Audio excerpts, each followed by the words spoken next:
Hello and welcome my dear students. I am Rushali ma'am from VM Academy Classes Nashik.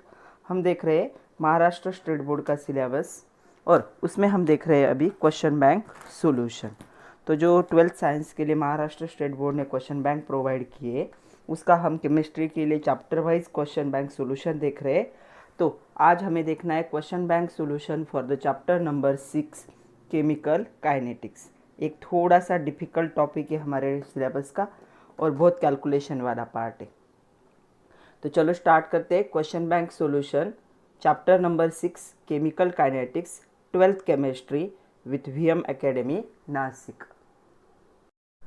तो ये जो है chemical kinetics ये chapter आपके एग्जाम में आपको कितने मार्क के लिए होगा? मिनिमम 4 मार्क के लिए और विथ ऑप्शन कितने मार्क्स के लिए होगा?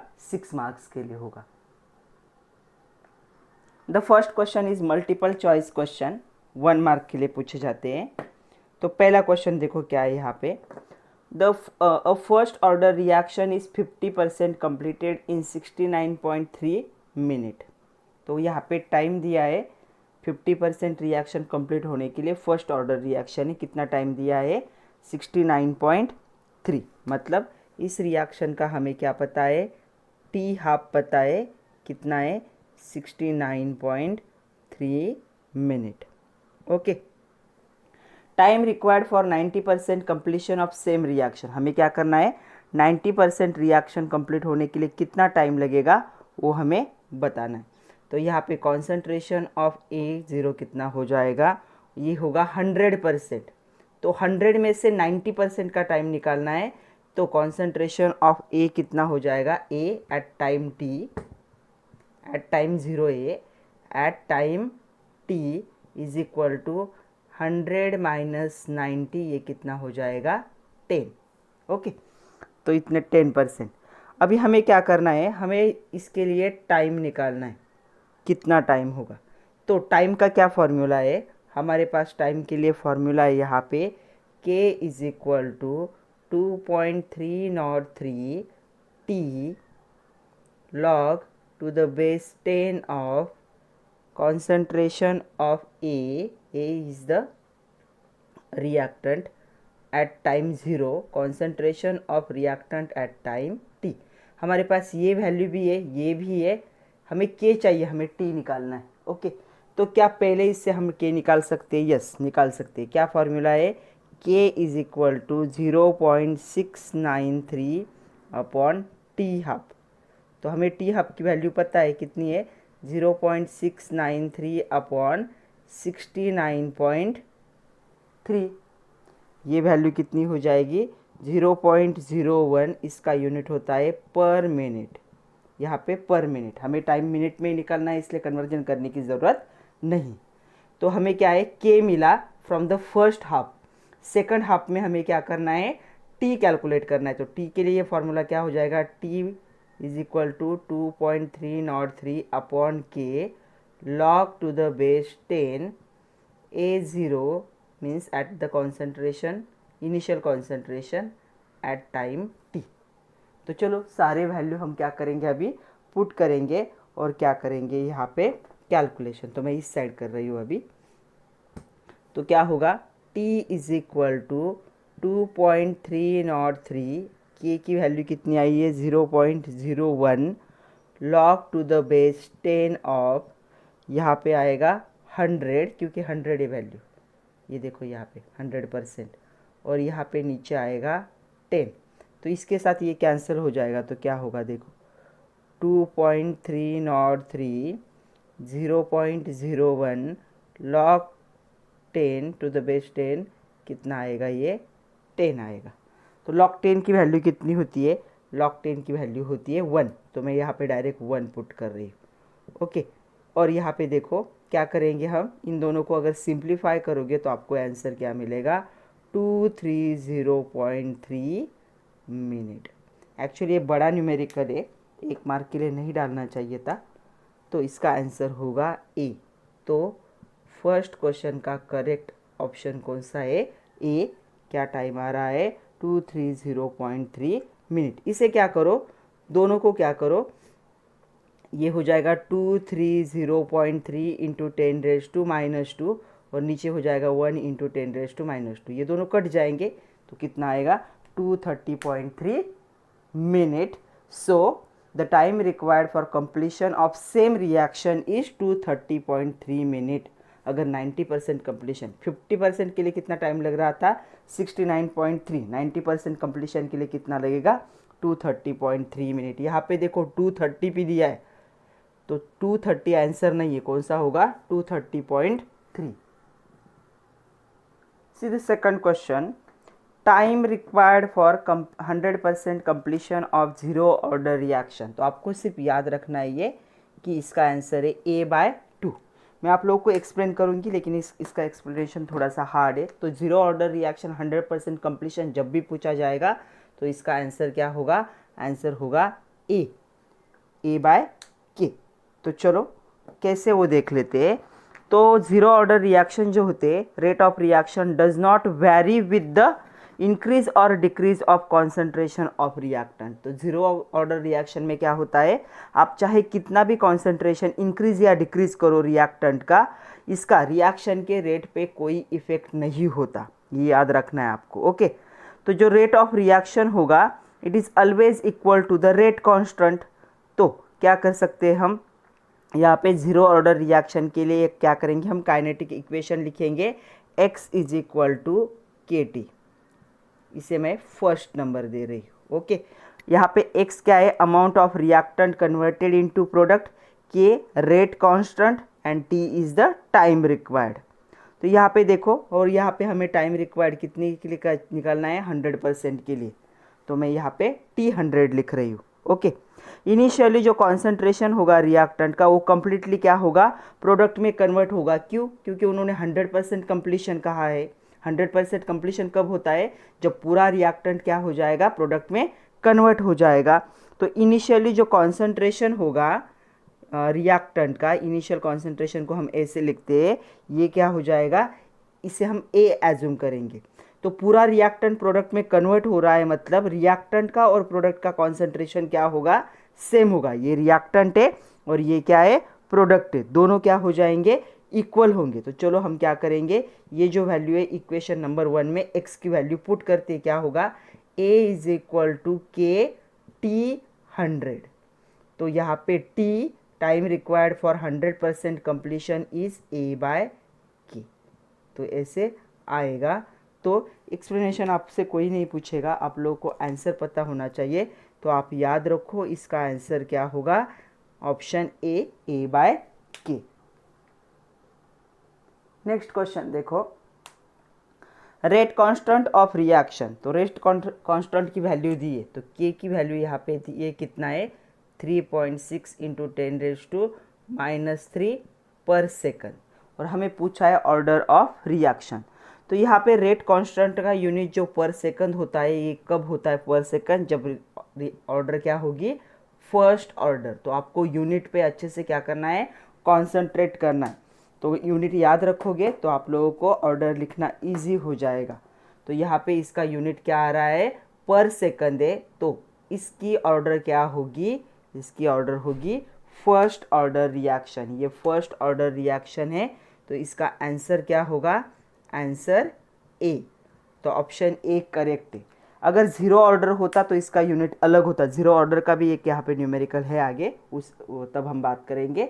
तो जब भी रेट कांस्टेंट का यूनिट पर सेकंड होता है, रिएक्शन की ऑर्डर क्या होती है फर्स्ट ऑर्डर होती है।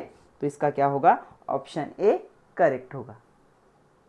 नेक्स्ट क्वेश्चन देखो, fourth one, the rate law related to the rate of chemical reaction in terms of. तो रेट लॉ क्या है, the rate law of the reaction at given temperature for a given time instant depend on concentration of reactant. तो यहाँ पे concentration of reactant क्या है, concentration of catalyst नहीं है, कॉन्सेंट्रेशन ऑफ रिएक्टेंट। तो मोल पर लीटर ये क्या हुआ, कॉन्सेंट्रेशन का यूनिट हुआ। तो इसका ऑप्शन क्या होगा, आंसर डी। तो ये किस पे डिपेंड होगा, रेट लॉ ये डिपेंड होता है कॉन्सेंट्रेशन ऑफ रिएक्टेंट, और ये कॉन्सेंट्रेशन का ही यूनिट है। तो ये किस पे डिपेंड होगा, मोल पर लीटर ऑफ द रिएक्टेंट। तो ऑप्शन डी क्या होगा करेक्ट आंसर। नेक्स्ट क्वेश्चन देखो, for first order reaction rate constant, क्या क्या दिया है वो देख लेते हैं, न्यूमेरिकली सॉल्व करना पड़ेगा। तो द रेट ऑफ रिएक्शन मतलब के दिया है, फॉर डिकम्पोजिशन ऑफ N2O5 कितना दिया है 6 इंटू 10⁻⁻4 पर सेकंड। देखो फिर से के का यूनिट पर सेकंड आया फर्स्ट ऑर्डर के लिए, तो ऐसे आइडेंटिफाई करना पड़ता है। Half life period for the decomposition in second, हमें क्या करना है, हाफ लाइफ पीरियड क्या करना है, फाइंड आउट करना है।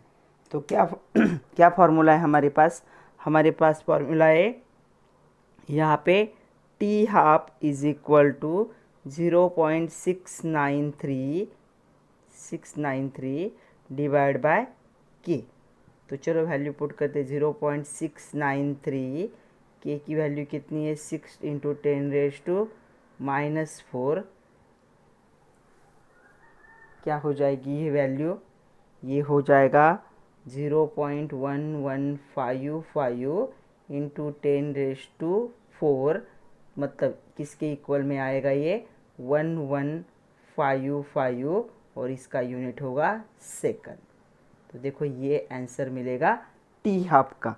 तो कौन सा ऑप्शन करेक्ट है, दिस ऑप्शन इज करेक्ट।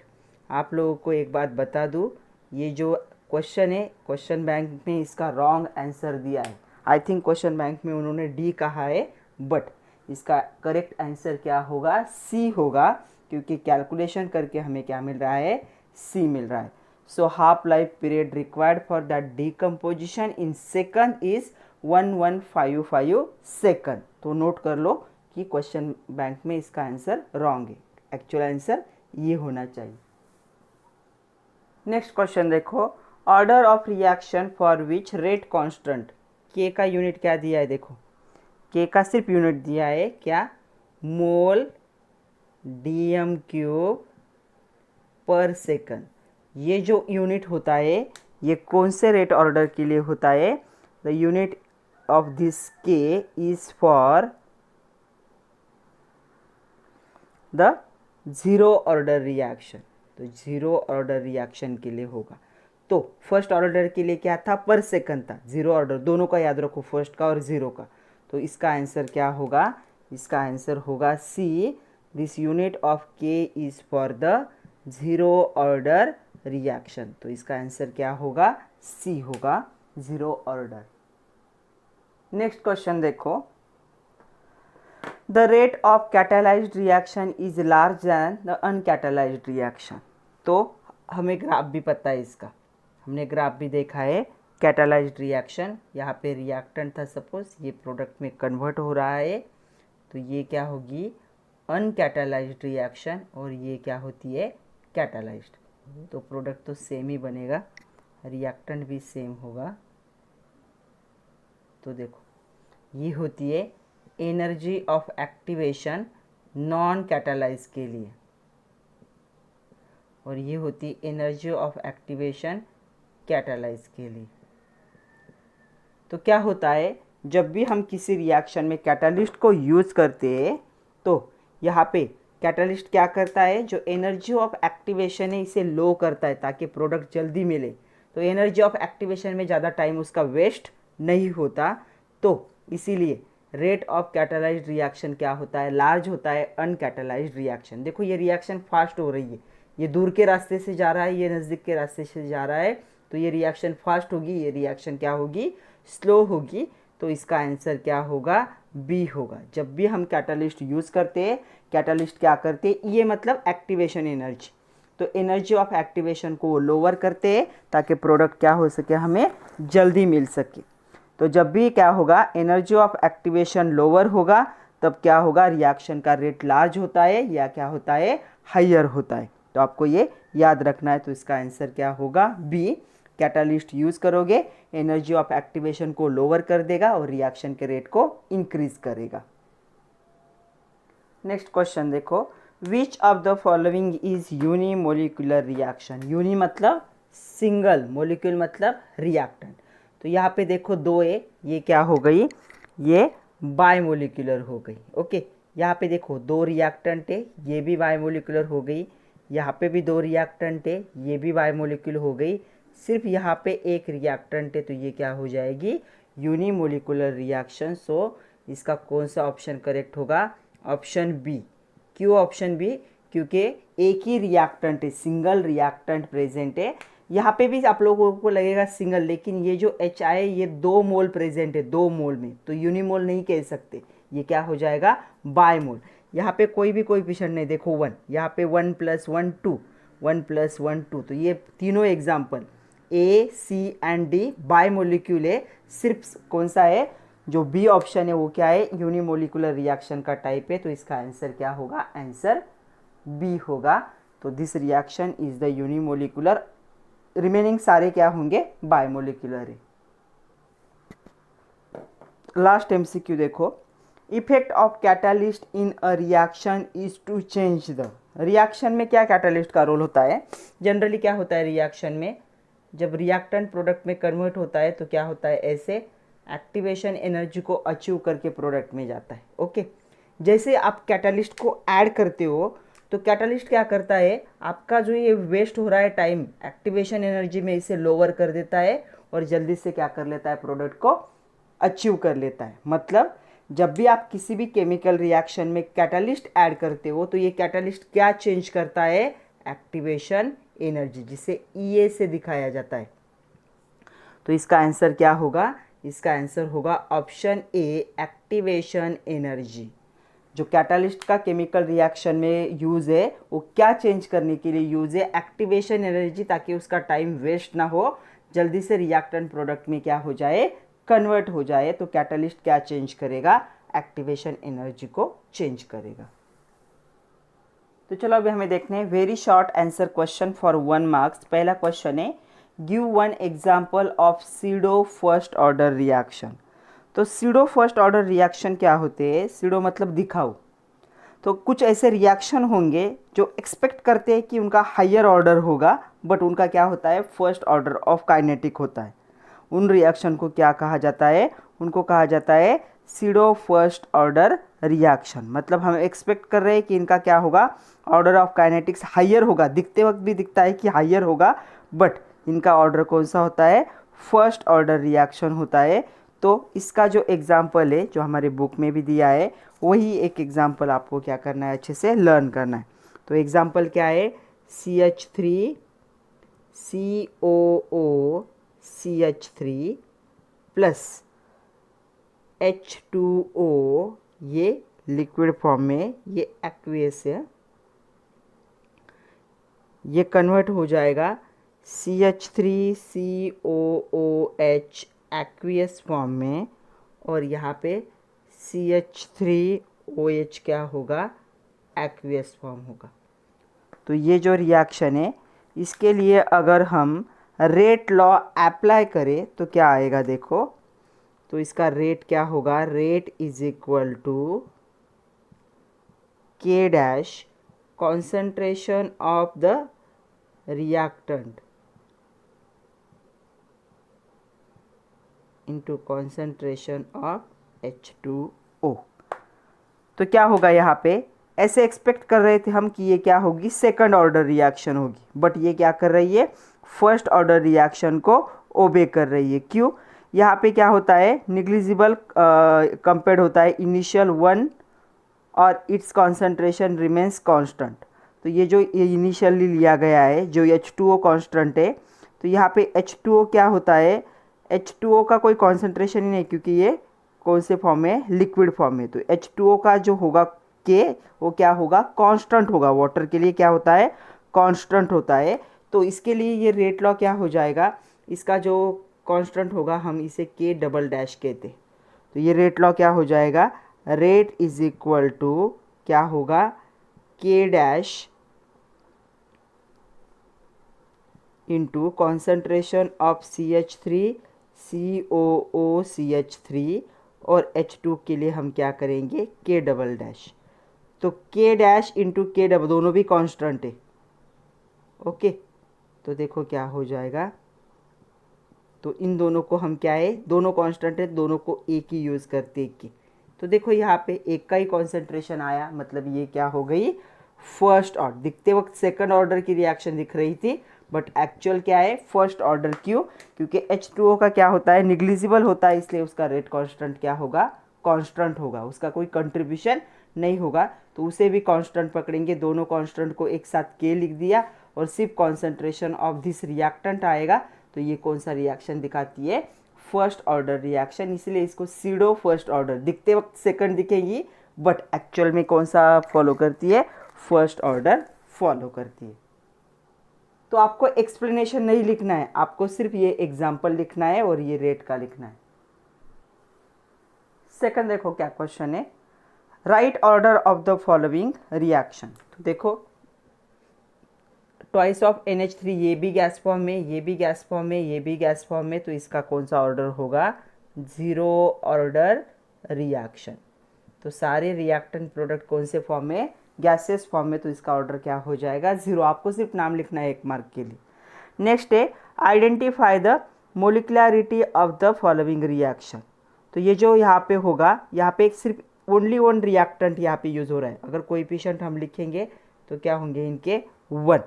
तो ये जो रिएक्शन होगी इसकी मोलिकुलरिटी क्या होगी, यूनिमोलिकुलर। तो ये क्या होगी, यूनिमोलिकुलर रिएक्शन। यूनिमोलिकुलर रिएक्शन की मोलिकुलरिटी कितनी होती है, 1 होती है। तो इसकी मोलिकुलरिटी कितनी आएगी, 1।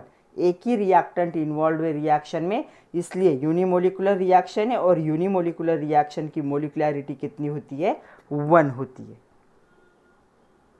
नेक्स्ट क्वेश्चन देखो, the rate constant for the reaction. यहाँ पे उन्होंने रिएक्शन भी दी है और रेट कांस्टेंट भी दिया है। तो रेट कांस्टेंट मतलब K की वैल्यू कितनी दी है, 4.98 × 10⁻⁻⁴ पर सेकंड। तो आपको एक बात याद रखनी है, जब भी आपको क्या पूछा जाए, ऑर्डर ऑफ रिएक्शन पूछा जाए, और आपको रेट कांस्टेंट की वैल्यू या उसका यूनिट पता हो, तो रिएक्शन पे कभी भी कॉन्सेंट्रेट नहीं करना है। आपको कॉन्सेंट्रेट कहाँ पे करना है, यूनिट पे। यहाँ पे यूनिट क्या है, पर सेकंड है, और पर सेकंड यूनिट किसका होता है, फर्स्ट ऑर्डर। तो इसका आंसर क्या होगा, the order of given reaction is first order, क्योंकि इसके K का यूनिट क्या है, पर सेकंड है। पर सेकंड यूनिट हमेशा फर्स्ट ऑर्डर के ही रेट कांस्टेंट का होता है। तो रिएक्शन पे कॉन्सेंट्रेट मत करो, वैल्यू पे कॉन्सेंट्रेट भी मत करो, उसके यूनिट पे कॉन्सेंट्रेट करो। यूनिट क्या है, per second. So order of reaction is first order.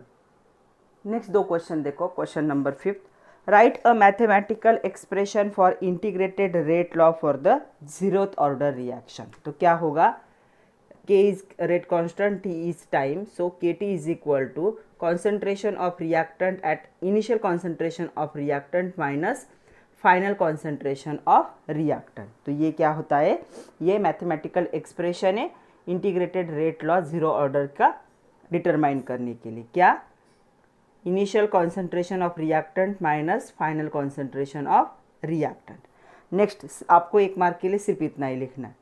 Name the slowest step that determine the rate in complex reaction. तो जो कॉम्प्लेक्स रिएक्शंस होते हैं उनमें रेट डिटरमाइन करने वाले स्लो स्टेप को क्या कहा जाता है, तो उसे कहा जाता है रेट डिटरमाइनिंग स्टेप। इसे RDSB कहा जाता है। रेट डिटरमाइनिंग स्टेप जो क्या होती है, स्लो स्टेप होती है, और वही क्या करती है, किसी भी कॉम्प्लेक्स रिएक्शन का रेट क्या कर सकती है, डिटरमाइन कर सकती है। तो उसी से नाम आया है rate determining step. Next question देखो, give one example of zero order reaction. तो जीरो ऑर्डर रिएक्शन का कोई भी एक एग्जाम्पल याद रखो। हम याद रखेंगे डीकम्पोजिशन ऑफ NH3, जो अभी हमें एक न्यूमेरिकल में भी मिला था। Okay, on the platinum plate, on platinum. तो क्या होगी रिएक्शन, ट्वाइस ऑफ NH3 ये गैस फॉर्म में होगी, कन्वर्ट होगी N2 gas plus 3H2 gas. ये क्या हो गया, एग्जाम्पल है जीरो ऑर्डर रिएक्शन का। या आप बुक में से कोई और लर्न कर सकते हो, कोई भी एक लर्न करो तो ये इजी है, इसे भी याद रख सकते हो। एक मार्क का लास्ट क्वेश्चन देखो, फॉर रिएक्शन, एक रिएक्शन दी है twice of NO plus twice of H2 formation of N2 twice of H2O, the rate law is. तो हमें क्या करना है, रेट लॉ दिया, रेट लॉ भी दिया हुआ है। क्या दिया है, K is equal to concentration of NO square concentration of H2। What is overall order of reaction. तो रेट लॉ एक्सप्रेशन दिया है, जो एक्सपोनेंट होते, तो यहाँ इसका एक्सपोनेंट कितना है 2, एक्सपोनेंट मतलब ये पोजीशन में, तो इसका एक्सपोनेंट कितना है, देखो यहाँ पे 2 है तो ये 2 हो गया, और इसका एक्सपोनेंट कितना है यहाँ पे, इसका एक्सपोनेंट ये यहाँ पे 1 है, कुछ भी नहीं है मतलब क्या है 1 है। तो यहाँ पे जो एक्सपोनेंट है वो 1 है। तो यहाँ पे क्या हो गया, ये रिएक्शन क्या हो गया, यहाँ पे second order in NO and first order in H2। तो इसके लिए ये सेकंड ऑर्डर रिएक्शन है, इसके लिए फर्स्ट ऑर्डर, क्योंकि इस ये देखो इस पे 2 है मतलब ये इसका सेकंड ऑर्डर होगा, और इसका क्या होगा फर्स्ट ऑर्डर। हमें ओवरऑल पूछा है, सो 2 + 1 ओवरऑल कितना हो जाएगा, थर्ड ऑर्डर। तो आपको ऐसे याद रखना है, जो रेट कांस्टेंट दिया होता है उसके आगे जो कॉन्सेंट्रेशन है उसके एक्सपोनेंट की एडिशन क्या होती है, ऑर्डर ऑफ रिएक्शन। तो कितनी ऑर्डर होगी उसकी, 2 + 1 3 ऑर्डर। तो हम लिख सकते हैं the overall order of reaction is third order reaction, क्योंकि एक की सेकंड ऑर्डर थी, एक की फर्स्ट, दोनों को मिलाया तो क्या बन गई, थर्ड ऑर्डर। चलो नेक्स्ट क्वेश्चन देखते हैं, short answer question type 1, 2 mark के क्वेश्चन है। पहला क्वेश्चन न्यूमेरिकल है, what are half life of first order reaction. तो क्या पूछा है, हाफ लाइफ पूछा है T1/2 for the first order reaction. If time required to decrease concentration, तो इनिशियल कॉन्सेंट्रेशन को हम हमेशा लेते हैं A0, कितना दिया है 0.8 मोलर, एंड जो फाइनल कॉन्सेंट्रेशन होता है उसे हम 80 लेते हैं, ये कितना है 0.2 मोलर दिया हुआ है यहाँ पे, एंड टाइम दिया है T 12 hour. Okay, T half निकालना है, मतलब इसका 1/2 नहीं करना है। हाँ, T हाफ लाइफ होती है। तो क्या करना है, अभी हमारे पास जो वैल्यूज़ है हमें कौन सा फार्मूला यूज़ करना पड़ेगा for T half. T half के लिए हमारे पास फार्मूला होगा T half is equal to 0.693 upon K। इसके लिए हमें रेट कांस्टेंट चाहिए, तो सबसे पहले हमें क्या करना होगा, K को फाइंड आउट करना पड़ेगा। क्या फार्मूला है K के लिए, K is equal to 2.303 upon T log to the base 10 of concentration, initial concentration of reactant upon final concentration of reactant. तो हमारे पास ये फॉर्मूला है। ओके, तो चलो वैल्यू पुट करते हैं। K is equal to 2.303, T कितना दिया है 12 hours, 12 log to the base 10, concentration है 0.8 डिवाइड बाय 0.2, कितना हो जाएगा ये 4 हो जाएगा। ओके, तो यहाँ पे करो देखो।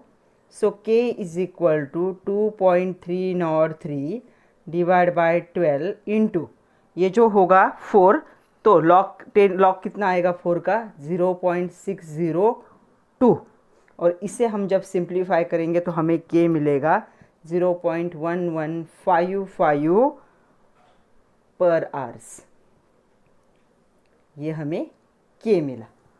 ओके, तो K मिलने तक समझ में आया। अभी हमें ये फॉर्मूला यूज़ करके क्या करना है, वैल्यू निकालनी है। तो चलो उसी में वैल्यू पुट कर रही हूँ मैं।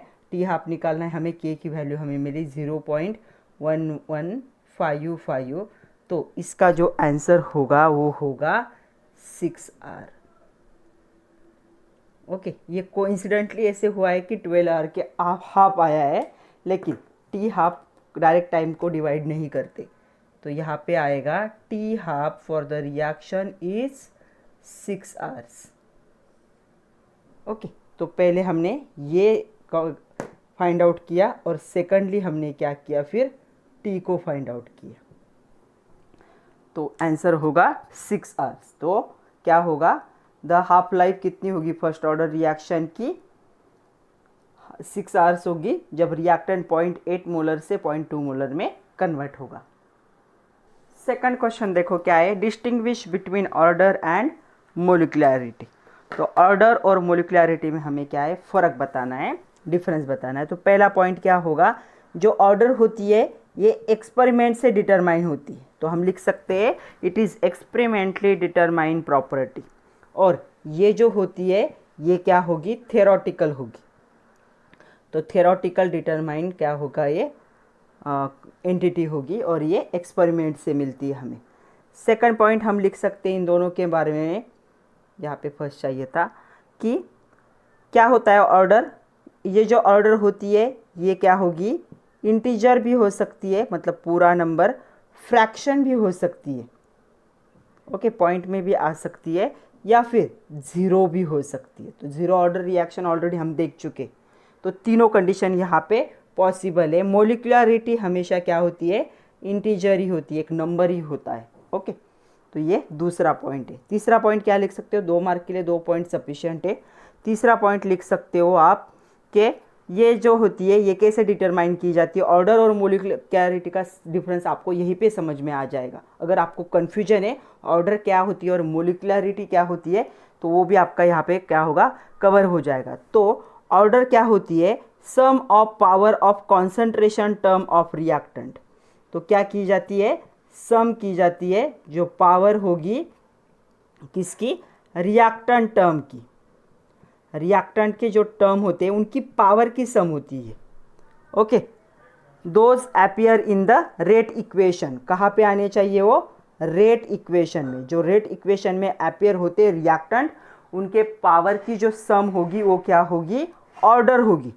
And what is the molecularity, तो मोलिकुलरिटी क्या होती है, it is the reactant, number of reactant. ये क्या होते हैं, नंबर ऑफ रिएक्टेंट। ये हमें रेट इक्वेशन से मिलता है, ये रिएक्शन से ही मिलता है। तो क्या होगा, ये नंबर ऑफ रिएक्टेंट, कितने रिएक्टेंट मोलिक्यूल्स क्या कर रहे हैं, पार्टिसिपेट कर रहे हैं। सो हम लिख सकते हैं number of reactant molecules taking part in the reaction. जो रिएक्शन हो रही है उसमें कितने मोलिक्यूल रिएक्टेंट के क्या कर रहे हैं, टेक पार्ट कर रहे हैं, उसे हम क्या कहेंगे, molecularity.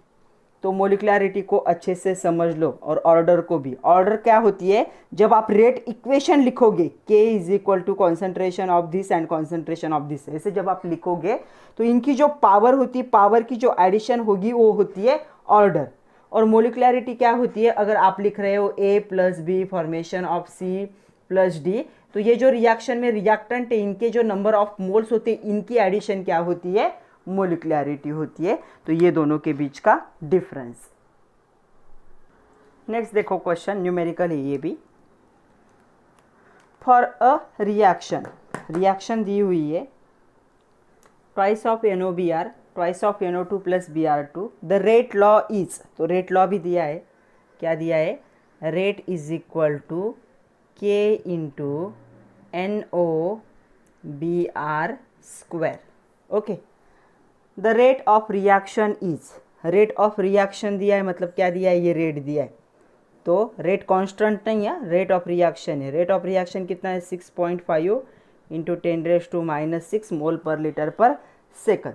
The concentration of NOBr, तो कॉन्सेंट्रेशन मीन्स स्क्वायर नहीं दिया है, सिर्फ कॉन्सेंट्रेशन ऑफ NOBr दिया है 2 इंटू 10⁻⁻3।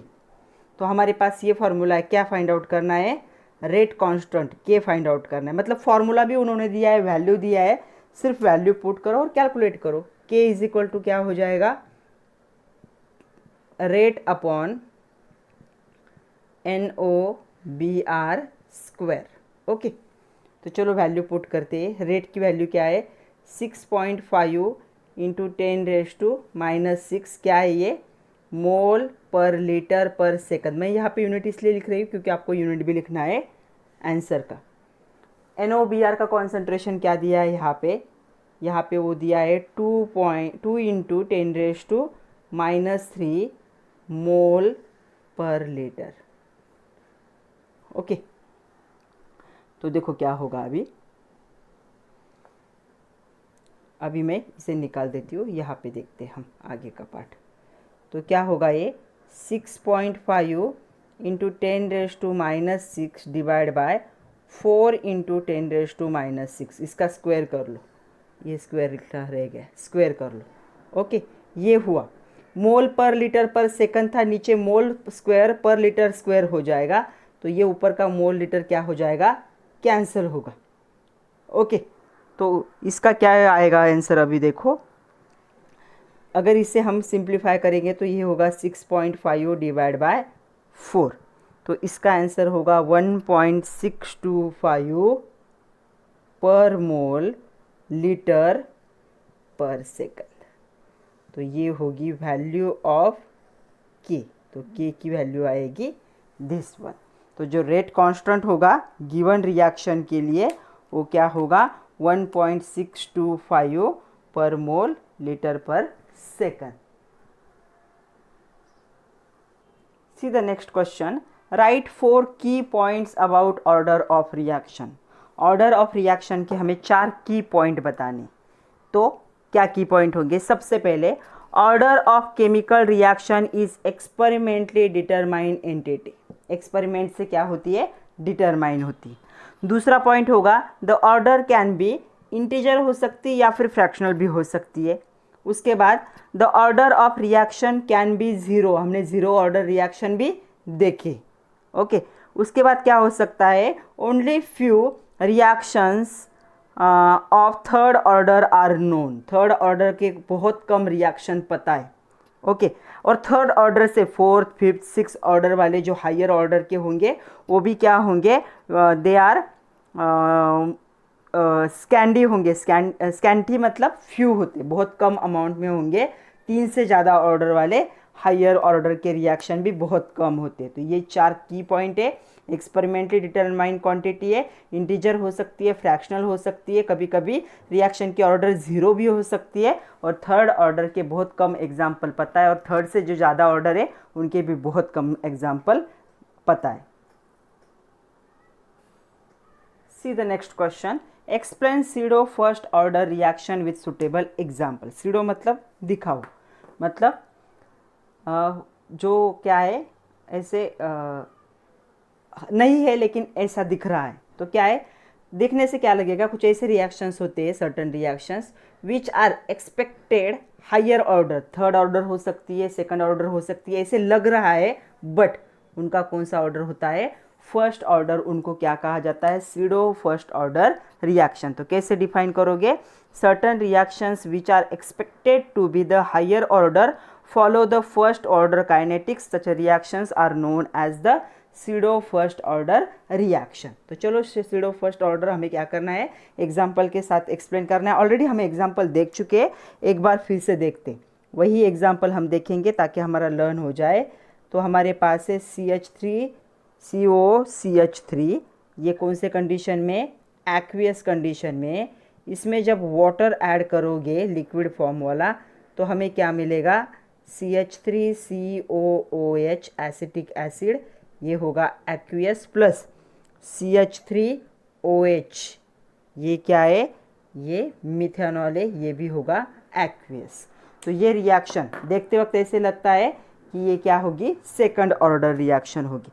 अगर हम इसका रेट लॉ लिखें तो क्या हो जाएगा, रेट लॉ देखो, यहाँ से मैं दो पार्ट करती हूँ। तो इसका रेट लॉ क्या हो जाएगा, देखो,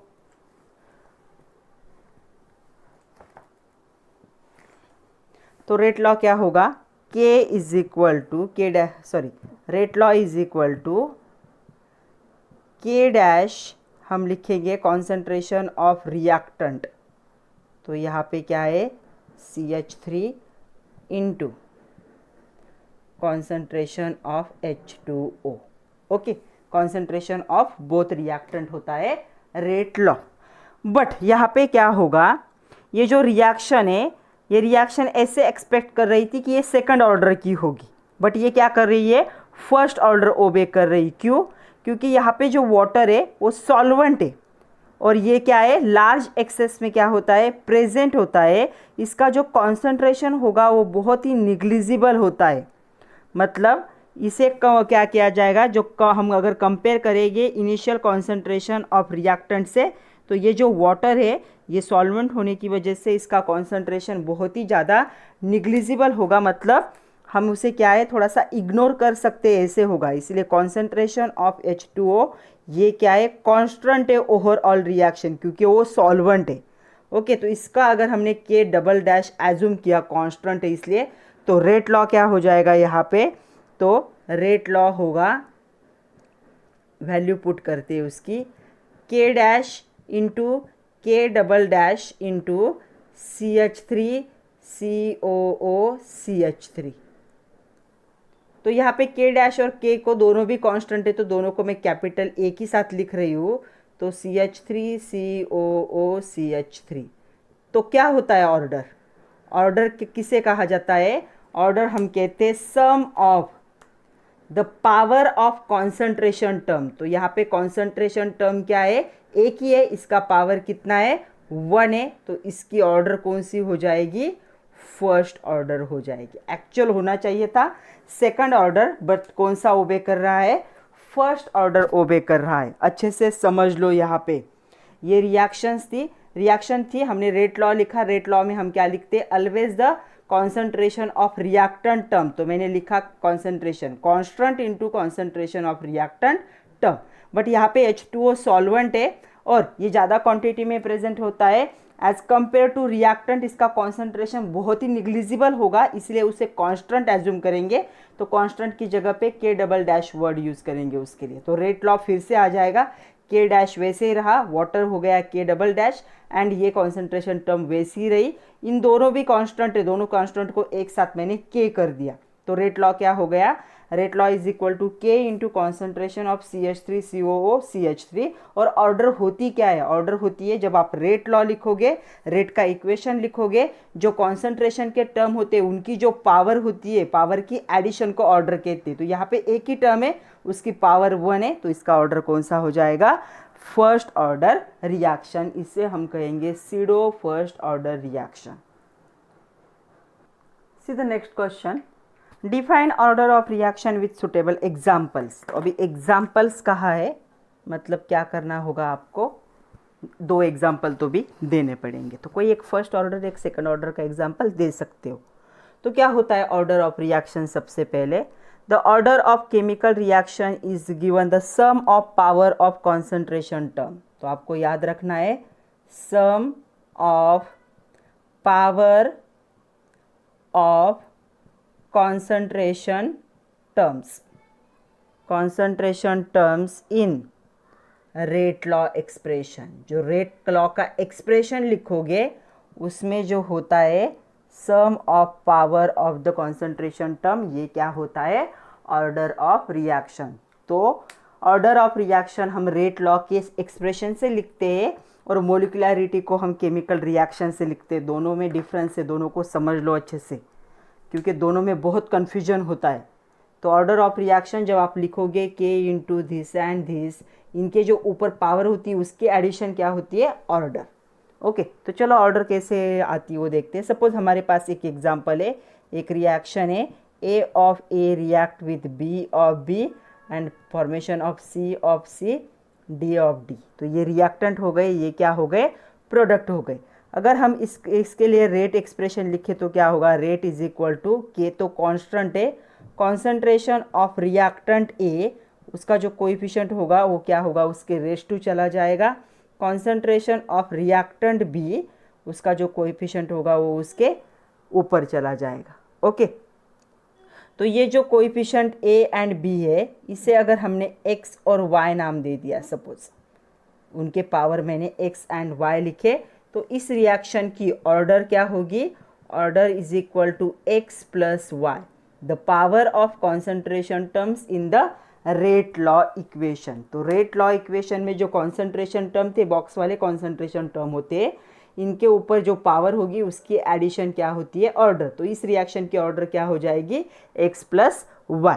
तो हम लिख सकते हैं the sum of x plus y give the overall order of the reaction. तो overall order of chemical reaction क्या होता है, यही होता है, sum of the power of concentration term. तो ये जनरल समझ में आया होगा। चलो एक एग्जाम्पल देखते, फर्स्ट एग्जाम्पल, उन्होंने एग्जाम्पल्स वर्ड यूज़ किया है, तो हम दो एग्जाम्पल देखेंगे।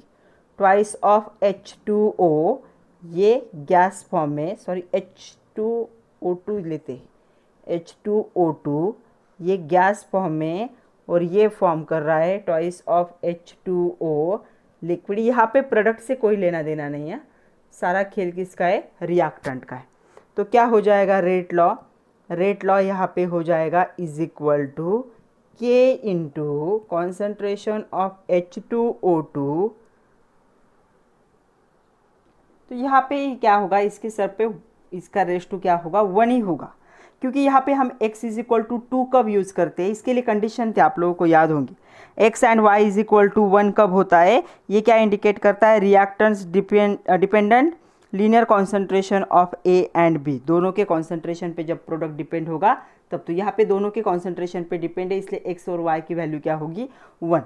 यहाँ पे x या y की वैल्यू 2 कब हो सकती है, जब क्या होगा, concentration of A is double keeping be constant. अगर हमने बी को कांस्टेंट रखा और ए को डबल किया तो यहाँ पे स्क्वायर होगा।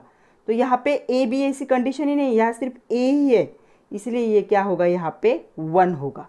ओके, तो यहाँ पे 1 है, तो देखो कितना होगा यहाँ, इसका ऑर्डर पावर सम करनी पावर की, तो इसका ऑर्डर क्या होगा, फर्स्ट ऑर्डर होगा, क्योंकि ये ऑर्डर ये क्या है, फर्स्ट है। यहाँ पे 2 कब लिखते हैं हम, स्क्वायर कब होता है, जब आपका एक कांस्टेंट होगा और दूसरा उसके डबल होता है, तब आप यहाँ पे स्क्वायर लोगे। यहाँ पे एक ही है, तो इसकी ऑर्डर क्या हो गई, फर्स्ट ऑर्डर। चलो दूसरा हम सेकंड ऑर्डर का एक एग्जांपल देखते हैं। सेकंड ऑर्डर का एग्जांपल देखो, तो सेकंड ऑर्डर का एग्जांपल हम देख रहे हैं। यहाँ पे जो एग्जांपल है H2 gas plus I2 gas, formation of twice of HI, ये भी गैसेस फॉर्म में। ओके, तो यहाँ पे रेट लॉ क्या हो जाएगा, यहाँ पे भी दोनों को 1 ही लेना पड़ेगा, क्योंकि कोई भी डबल नहीं, देखो दोनों भी सेम है। तो यहाँ पे होगा के into concentration of H2 into concentration of I2, इसका भी पावर 1 है, इसका भी पावर 1 है, तो दोनों का ऑर्डर क्या है, 1 1 है, तो दोनों की एडिशन कर दो, तो ये कौन सी ऑर्डर बन जाएगी, सेकंड ऑर्डर। तो इसका भी 1 पावर, इसका भी 1 पावर, पावर की सम करोगे तो ये बन जाएगा सेकंड ऑर्डर। तो ऐसे क्या की जाती है, ऑर्डर डिसाइड होती है किसी भी केमिकल रिएक्शन की। नेक्स्ट क्वेश्चन देखो, explain with the help of potential energy diagram. ये पोटेंशियल एनर्जी डायग्राम है, आपके टेक्स्ट बुक में भी दी हुई है। That the catalyst increase the rate of reaction, तो कैटालिस्ट रिएक्शन इंक्रीज करता है। तो ये रिएक्शन है विथ कैटलिस्ट एंड ये है विदाउट कैटलिस्ट। ओके, तो देखो अभी क्या होगा दोनों रिएक्शन में। तो हम एक एक पॉइंट देखते हैं, 2-4 ही पॉइंट लिखने हैं, आपको डायग्राम ड्रॉ करनी है और डायग्राम को एक्सप्लेन करना है। क्या होगा पहला point, the catalyst is the substance added to the reaction that increase the rate of reaction. ये तो हमें पता है, कैटलिस्ट ऐसा सब्सटेंस होता है जब हम रिएक्शन में ऐड करते हैं रिएक्शन का रेट इंक्रीज करता है। Without itself being consumed in reaction, और रिएक्शन में पार्टिसिपेट नहीं करता, सिर्फ रिएक्शन का रेट क्या करेगा, इंक्रीज। मतलब पहला पॉइंट आपको कैटलिस्ट की डेफिनेशन लिखनी है। ओके, सेकंड पॉइंट हम क्या लिख सकते हैं, the catalyst provide the alternate pathway. Actual पहले रिएक्शन विदाउट कैटलिस्ट क्या हो रही थी, इतने दूर के रास्ते से जा रही थी और तब ये प्रोडक्ट फॉर्म हो रहा था। ये क्या है, रिएक्टेंट। ओके, ये रिएक्टेंट है और ये क्या है, प्रोडक्ट फॉर्म हो रहा है। तो क्या हो रहा था, जब कैटलिस्ट नहीं था तब रिएक्शन इतने लंबे वे से जा रही थी। तो कैटलिस्ट ने क्या किया, इस कैटलिस्ट ने एक वे प्रोवाइड किया।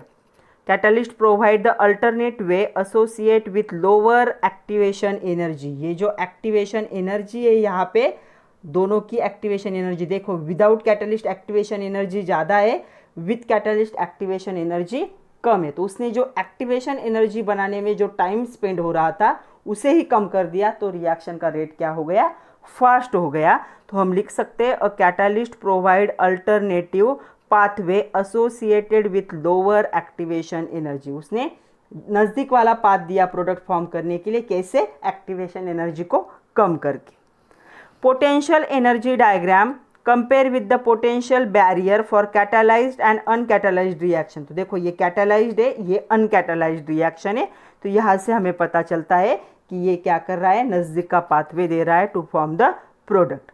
The barrier for the uncatalysed reaction EA, देखो ये इतना है और ये इतना छोटा सा है, तो इसका जो EA होगा वो ये क्या होगा, लार्जर होगा for the same reaction in presence of catalyst. मतलब एक्टिवेशन एनर्जी अनकैटालाइज्ड रिएक्शन की बहुत ज़्यादा होती है as compare to activation energy of the catalysed reaction. तो ये एक्टिवेशन एनर्जी का टाइम क्या कर लेता है, कैटलिस्ट बचा लेता है, इसलिए रिएक्शन का रेट क्या हो जाता है, फास्ट हो जाता है। ऐसा आप लिख सकते हो। तो आज की वीडियो में यहाँ तक ही था। हमने क्या किया, मल्टीपल चॉइस क्वेश्चन देखे 1 मार्क के, शॉर्ट आंसर क्वेश्चन देखे 1 मार्क के, और शॉर्ट आंसर क्वेश्चन जो टाइप 1 था 2 मार्क का वो देखे। हमारे 2 क्वेश्चन बाकी अभी, short answer question type 2 3 marks का and long answer question 4 marks का, वो हम देखेंगे नेक्स्ट वीडियो में। तो आप लोग जो भी ज़्यादा मार्क्स वाले चैप्टर है उनको अच्छे से देखिए, एक्सरसाइज के क्वेश्चन और क्वेश्चन बैंक को अच्छे से लर्न कीजिए, तो अच्छे मार्क्स मिलेंगे। All the best and thank you very much my dear students.